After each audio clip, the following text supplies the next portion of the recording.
Hello, welcome back to the channel. Today's going to be another BAYViEW Entertainment review from also the company VIPCO.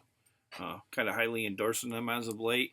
Really, this movie is actually, if you're wondering where it's, kind of like where its origins really were, more or less this movie tonight, Scarecrow, A Curse Never Dies. It's basically Dark Harvest 3. There was a series quite a while ago. I don't know if it was like middle 90s. The first one was really well loved and received. And then I got a sequel, obviously, because it made a little bit of coin. I don't know much going into this one. I did not expect much going into tonight's film that I'm reviewing, and I'm not gonna say it was horrible, but uh, I don't know.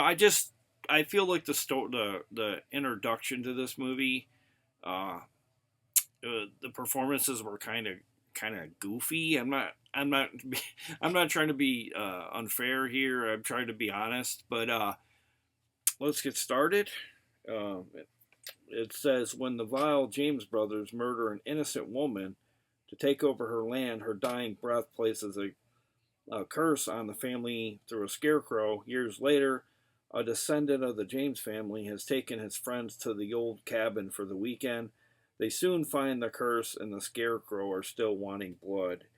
You could tell pretty much from the get go this movie was a part three. It just kind of felt like I believe this is the final in the series, which I can kind of see. Uh, they kind of ran out of story, kind of like with the show Grimm, how that started off so awesomely. Like the first one with Dark Harvest was really awesome, and then by the third one, they ran out of story. Like the show Grimm, like kind of like told its story. I kind of felt like they did hint at a sequel, a fourth one in this one. But it's directed by Ben Dixon. I'm pretty sure I may have reviewed some stuff from Ben Dixon. I'm not sure. Um, but the story takes place in 1921 about all of this that went down.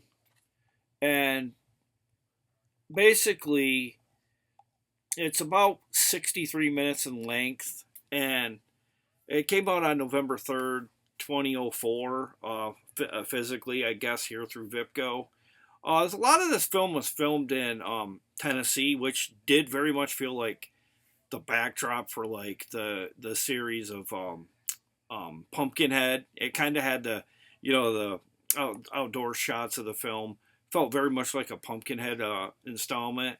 And you know what I mean by like the redneck type people, kind of like some people kind of overplaying it a little bit. Like it's kind of like in that vein.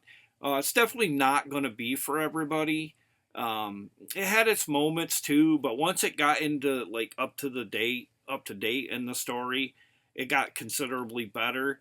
But I'm a big sucker for these Scarecrow films, by the way, and I would probably give it a higher regard than say somebody that's not a fan of this or just doesn't like these cheapy knockoffs, slashers, Scarecrow kind of films. But I did like this enough by the end. But would I recommend it? Probably not, only because like 80% of the people probably don't like this kind of film.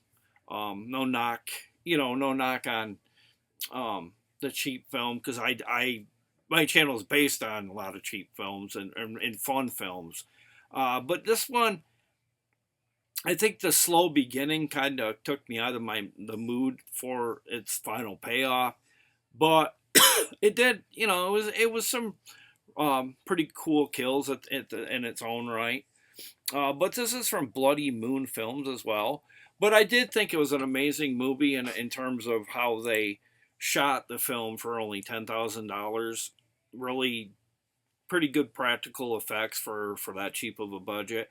But as you can see later on in these like trilogies and stuff in these films that go like directly to video, the quality and the focus on its source tends to fall off in each one, which kind of stinks. Uh, but I do really love its cover, and I do think VIPCO did a very good job of transferring it to physical disc because I do know It was probably kind of grainy because a lot of these cheaper films, when they hit physical disc, they're really grainy. But VIPCO did a really good job of remastering it to bring it home on physical media. Only complaint I would have about the quality is right off the bat in this film, because in the very beginning, it's black and white, obviously, because it's 1921. But in the beginning, it's really rough because it looks very grainy. But if you're like me, I kind of just use that as a not really a downfall of the movie, because you could always say it's like a grindhouse beginning or whatever. That's kind of the way I do with some of these films that are not the greatest quality in the beginning, or like they get grainy in certain parts. But yeah, that's my review. Not a horrible entry in the killer uh, Scarecrow genre, but also not nothing that hasn't been done 10 times better.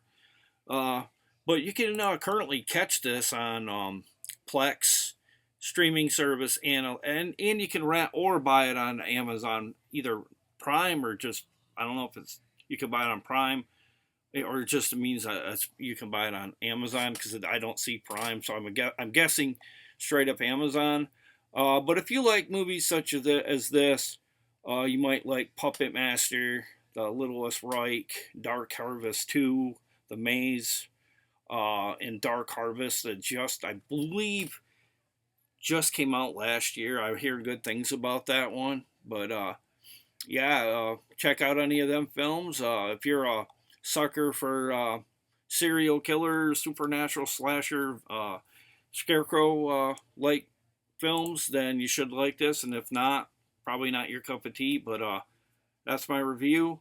Have a good 4th of July weekend. Well, by the time this hits, I will be, probably be tomorrow morning or in the afternoon. But it'll already be the 4th, and if you don't catch the video by tomorrow, obviously it'll be after 4th of July. But enjoy your holiday. Stay safe out there. Tell your friends about the channel, Gary's Movie Crypt. I do this weekly. Next week, I'm not sure if I'm going to be back with another review, or if I will be doing an unboxing. I'm not sure. I'm kind of pacing myself right now, because I've picked up a new company, Movie Zing, and I'm trying to be fair to each, not just Movie Zing, but BAYViEW and Wild Eye and different companies. But thank you for watching, and see you back here at the crypt. Remember to always keep it horror. See you later, everybody.